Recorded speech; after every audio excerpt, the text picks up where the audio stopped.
What's up, everybody? Welcome back to the Rideshare Hub. Jacob Letman here, kicking it with you today, bringing you all sorts of good information on how to color inside the lines.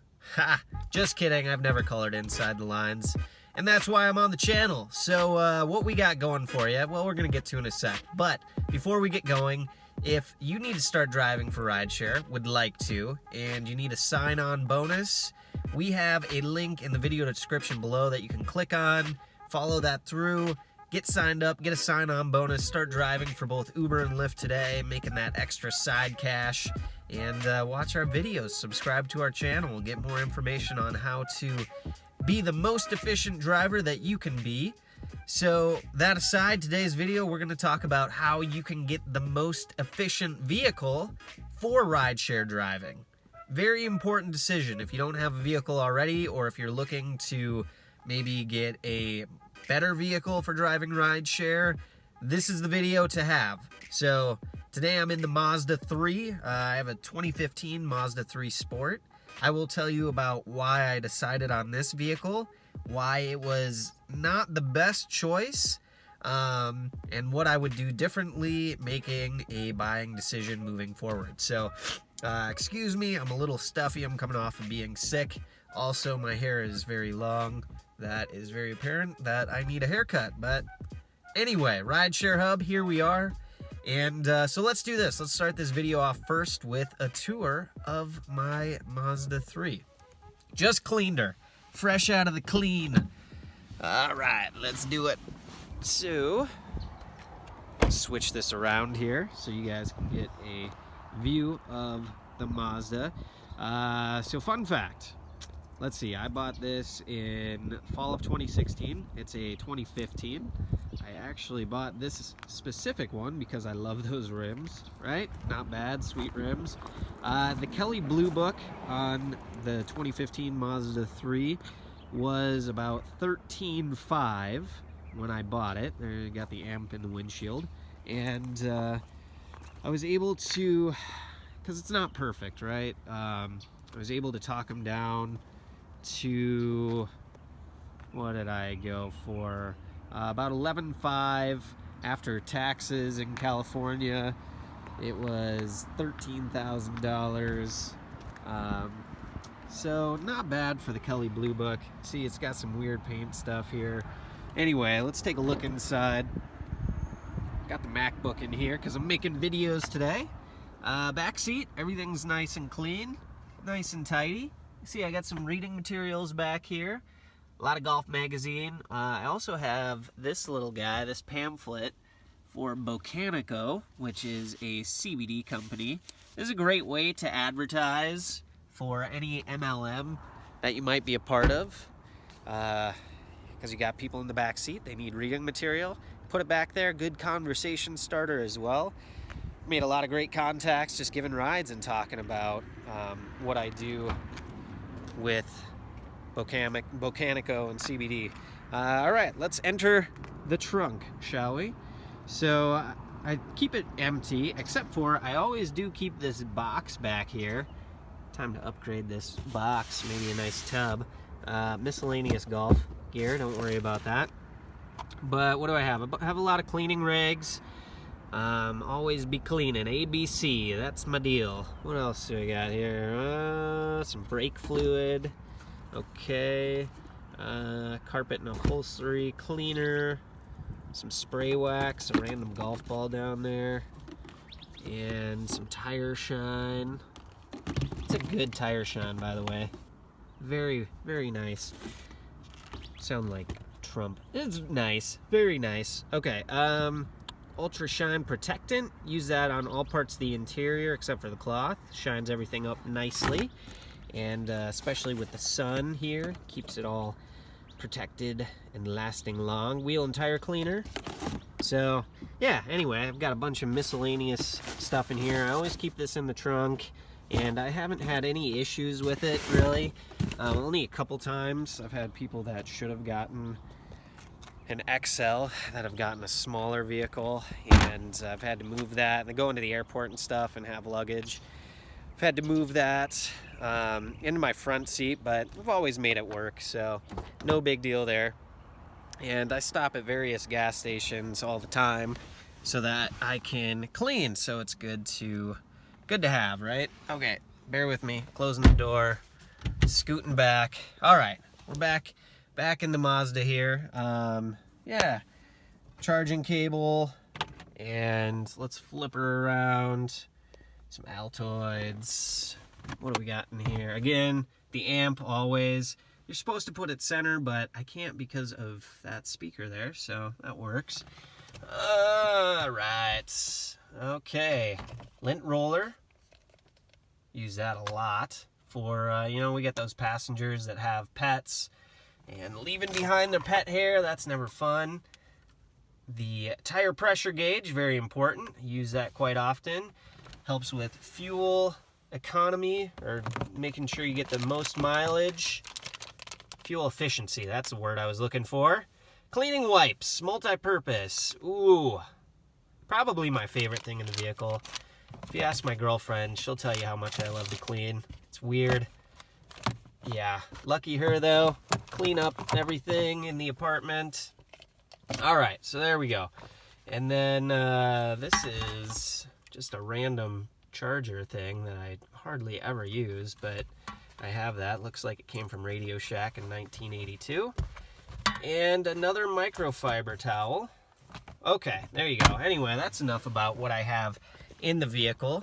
Dang, I got long hair going.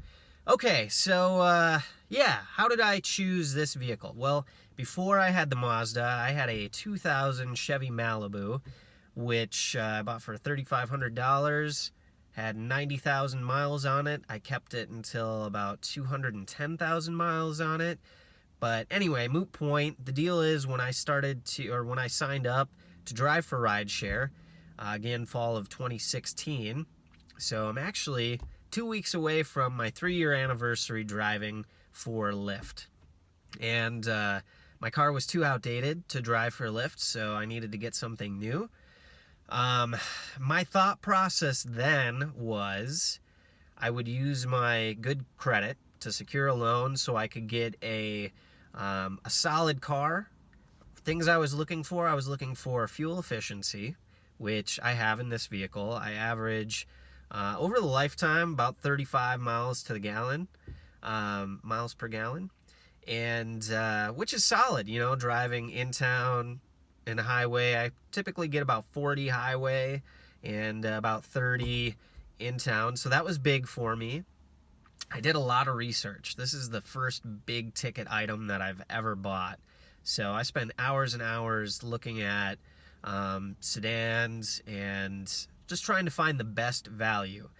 And what I came up with, there's a lot of different forums that talk about different vehicles and what's best, and they do some long-term tests of vehicles and give you breakdowns, so those were helpful. I think the Civic probably tested best overall in the sedan range that I was looking for, but it was noticeably more expensive. Probably, I'm trying to think, that was sitting at about 16,000 Kelly Blue Book, so I saved some money going for the Mazda. I've been super happy with this vehicle overall, knock on wood. All I've had to do is just upkeep things, brakes, oil changes,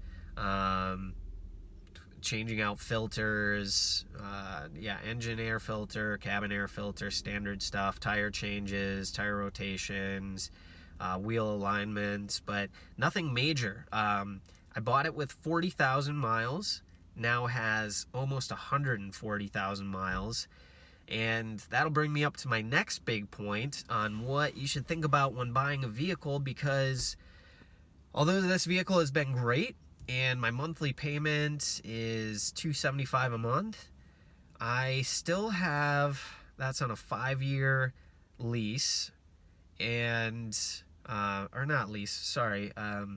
5-year repayment plan for my loan. So 3 years down, still have 2 years to go. 140,000 miles is starting to creep up into the higher mileage, especially with how many miles we driving for rideshare. And so it's like, it starts to get into that kind of risky, like, dang. I mean, I take great care of my vehicle, but you just never know once you get over like 125,000 miles how your vehicle is going to do longevity-wise. So fingers crossed, knock on wood, the Mazda keeps humming along, doing great. But what you want to be careful of, or what you're looking for, I guess, doing this for rideshare, is you're trying to get the best value, because when you're driving a lot of miles, your car is going to be depreciating a lot quicker than typically. So my suggestion, and we have other videos on this in the Rideshare Hub video stream, is that you are trying to spend the least amount of money, trying to get the most amount of mileage, with a car that's still in good condition, right? So you want your interior to be in good condition. You have to have things like seat belt, working AC and heater. All of that has to work. So those are a must. But you want the interior to look nice still. You want the engine to be in good shape. So look at the Carfax, find a car that's been taken care of regularly. But because it's going to be depreciating so much, you don't want to go and buy a new car. That would be, you'd be putting on a lot of miles and depreciating that car very quickly, and you would probably be going upside down in it, meaning that the car would be worth much less than what you still owe. Right now, I'm at the about break-even point of what I owe still on my vehicle, which is roughly $5,500-ish, $6,000. And so it's worth about that. Yeah, but there will be a point where this vehicle is worth less than what I still owe, just because of how many miles I'm putting on it. And you know, when you're driving a lot, there's wear and tear on the body too. A lot of rocks and stones and stuff nicks up the paint. So, what am I saying? I am saying my ideal scenario, what I would recommend if I could go back in time, I would look for something around $5,000 that I could pay cash for, that had lower miles, so hopefully 75,000-ish. And my hope would be to get it, you know, about 200,000 miles out of it before anything major happened. It's totally chance, though. If you are buying something or getting ready to buy something, take someone with you that knows about vehicles that can help you out and look under the hood and explain things. And that's important so that you don't get a lemon. But again, $5,000 cash, then you don't have monthly payments. So then you could be putting away, let's say, a couple $100 a month towards future repairs. And it's still in good condition. Things still work. But then you can drive it hard and you're not worried about the depreciation as much. Does that make sense? Hopefully that makes sense. So you're trying to find that fine line. You don't want to take out a loan and spend a whole lot and have it depreciating quickly and go upside down. That's the big thing. So I recommend checking out our other videos. Dylan has some. He talks more in depth about this and really what you're looking for in a vehicle. But again, my ideal would be like 5,000, lower miles, still in good condition, so I don't have to worry about taking it into the shop a lot. And yeah, that's what I would recommend. Also, actually, before I let you guys go, you have to make the decision whether or not you want to drive standard or Lux. And looking back at it, now that I have seen my girlfriend, she drives Lux. She has a Mercedes-Benz, 2014 Mercedes-Benz. She makes a lot more money, a lot more efficiently, because it's about double the rate.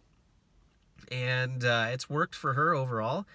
But she also has more expensive repairs on her vehicle when it does need repairs. So there's a lot of things to take in consideration. Again, I recommend watching our other videos, getting more information. arm yourself with that knowledge before you make that decision on what vehicle to buy, but try and find the best value for the least amount of money, and you'll be a happy driver out there. All right, you guys, that's what I got for you today. Thanks for coming along with me on the tour of the Mazda 3. Hope everyone's driving safe out there. If you have any other input on what helped you to determine and decide which vehicle to go with, put that information down in the comment section below. We would love to hear from you. And until the next time, drive safe out there, everybody.